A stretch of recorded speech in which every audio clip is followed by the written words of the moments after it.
Hello and welcome to my office, Trisha's office.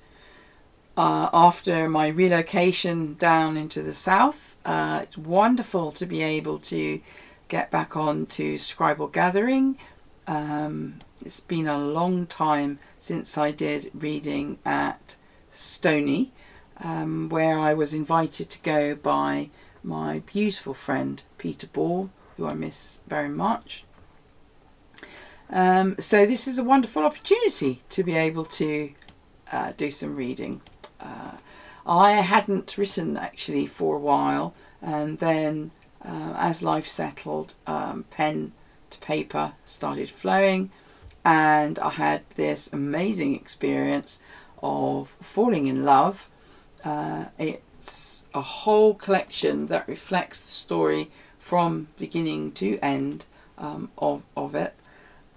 And for me, I had to make a decision, so I'm a bit cautious about a decision to go with this. And once I did, it was like falling off a cliff. But here we are, the decision. Decision to love. It's a moment of peace, a golden cherry to be picked, a reachable start in the cosmos of uncertainty, a choice to hold, glowing in the palm of your hand. Breathe in its light, believe in its essence, the transient opportunity to birth a flower, whose petals reach out to the sun. And let's see if we can keep this recording going. One of the reasons I had to start re-recording was because I did a blooper that was a spoonerism that was way too bad to be recorded and replayed. You wouldn't have been able to hear it. And I then fell about laughing my head off. Because it just struck me as stupidly funny. But let's get back to being half sensible, shall we? So I'm going to choose saying goodnight when you've made that connection with somebody that you are at one with, and you just don't want to separate. You don't want that feeling of disconnection. And all at once, the sunset on my heart, and as it disappeared over the horizon, the fire of your flesh extinguished from my fingertips. I felt the icy pain of your absence whilst I waited for the sun to rise again tomorrow in your chest, where the drum beats out the rhythm of my existence. And then I thought, what would it be like if you tried to contain that love? It would be as 1,000 butterflies in a bell jar. Possible, but to what end? A certain death. By containment.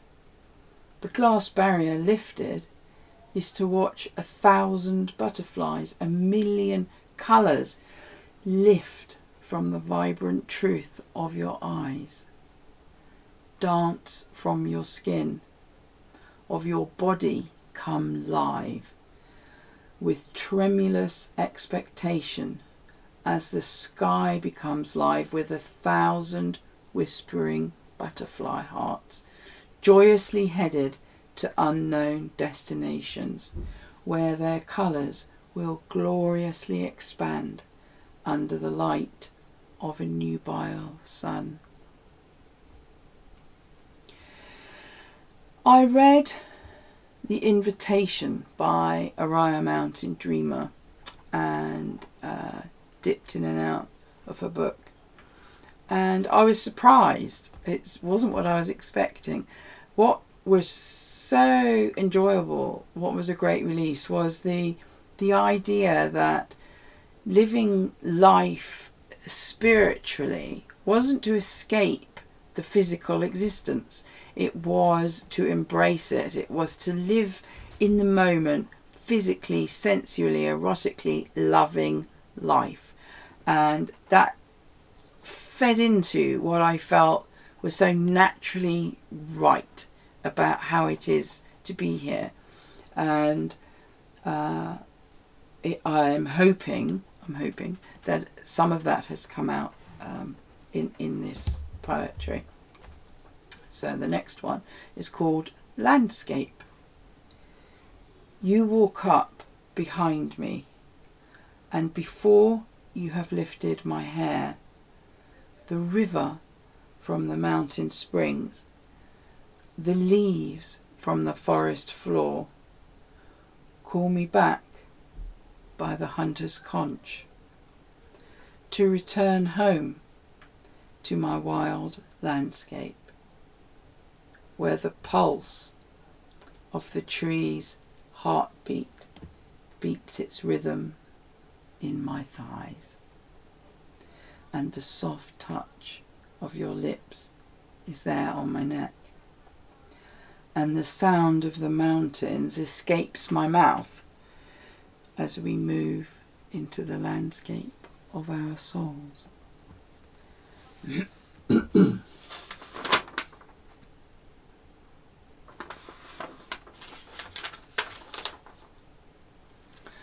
And then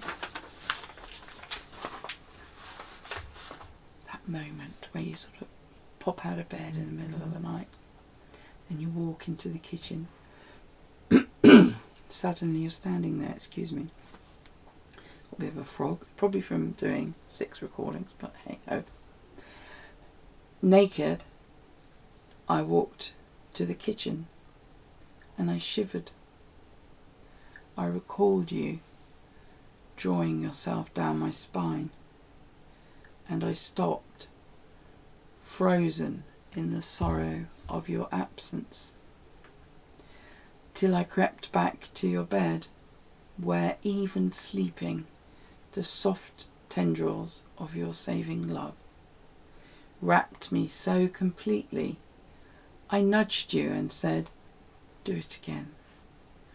And in a moment, I was your blissful canvas, a painting you created, that whispered, do not be afraid. We will go to places few souls travel. And the canvas danced and cried out for the artist's brush, not to create a masterpiece, but simply to create a painting just for her. And I was listening to violin music, which I adore, and particularly Brooks' Violin Concerto, which also has some special meaning for me. And I thought, if you came to me as a sound on a violin, would you play the most exquisite of melodies a lover can give? Would you lay me down in the clouds of your breath and have me quivering on the vibration of the longest note held at a blissful pitch of such aching beauty that only you and I could hear it?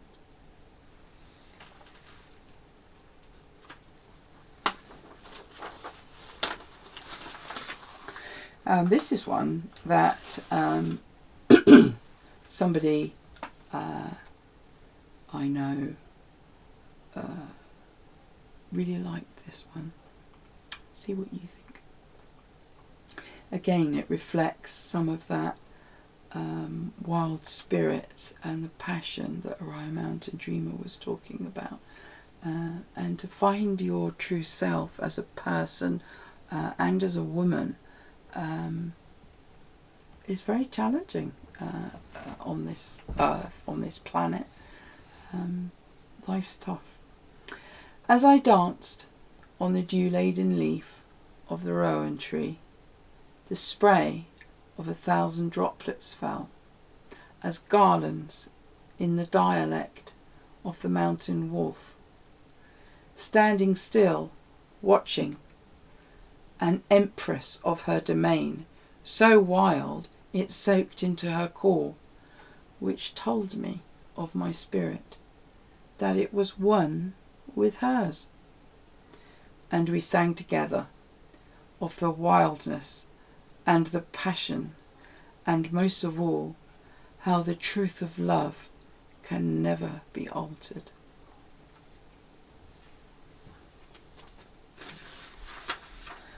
And then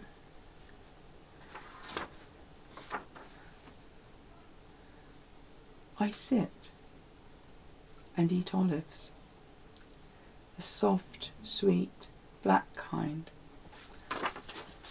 and remember the feel of you on my tongue, leading you to sit on the edge of a chair. As I kneel before you as a supplicant, then our closest of kisses to share nectar, our life-giving blood. So the marrow in my bones wanted to live in yours.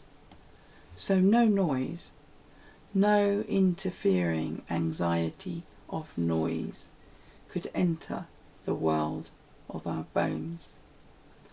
And I remember again the feel of you on my tongue, and how my bones must find a cure for their pain. And then that day comes where you're on your own and you're licking your wounds, okay? And you're sitting there, what some of us do anyway. Maybe not everyone, but some of us, right? And you know how it is.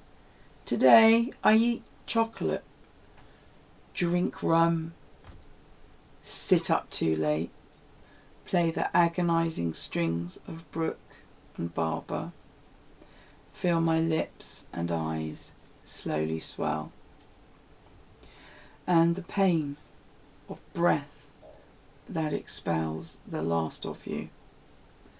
And in the morning, the sweet smell of perfumed tea picked high up in the mountains over life-giving salts of a lyrical ocean, and I see a hummingbird showing me the flower of the intoxicating scent of new beginnings.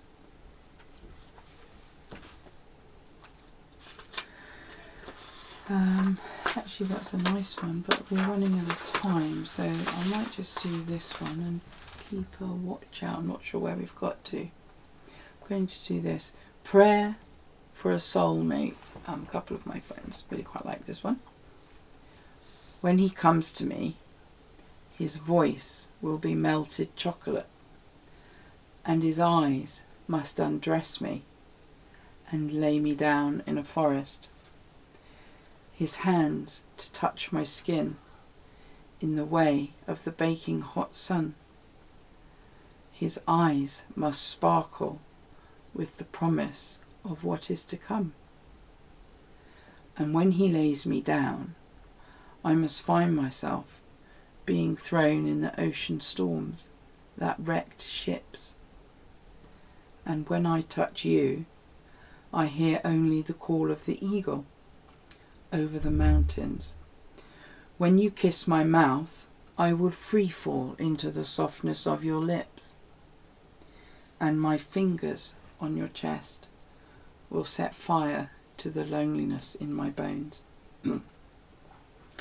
And your heartbeat storms like a stallion across the plains of my emptiness, and we ride together, spirits free as tumbleweed, and I know nothing but you and your body and your chocolate voice urging me to trust there is no other man that can love me as completely as the wild landscape you resurrect from my soul.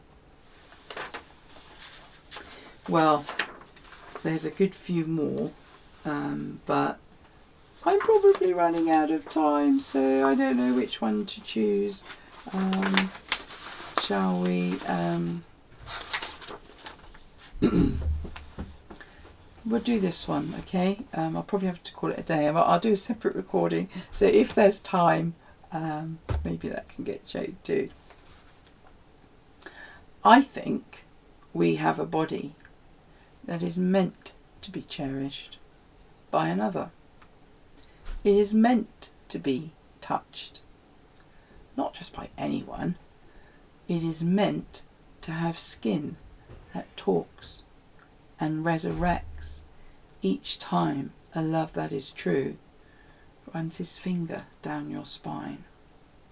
And when your body is left, it feels abandoned and is without belief in the possibility of that fullness, that completeness that comes when a true love runs their finger down your spine.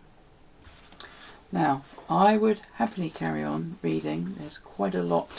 The Hummingbird Collection is a big collection. I am seeing what I can do about getting it published this time. And I'm certainly setting up new things, YouTube and such. Anyway, that was wonderful. Thank you very much for listening, and I hope to see you again soon. I'm going to record another one, and if there's time, maybe you can go on. If not, good night all. Thank you. Bye.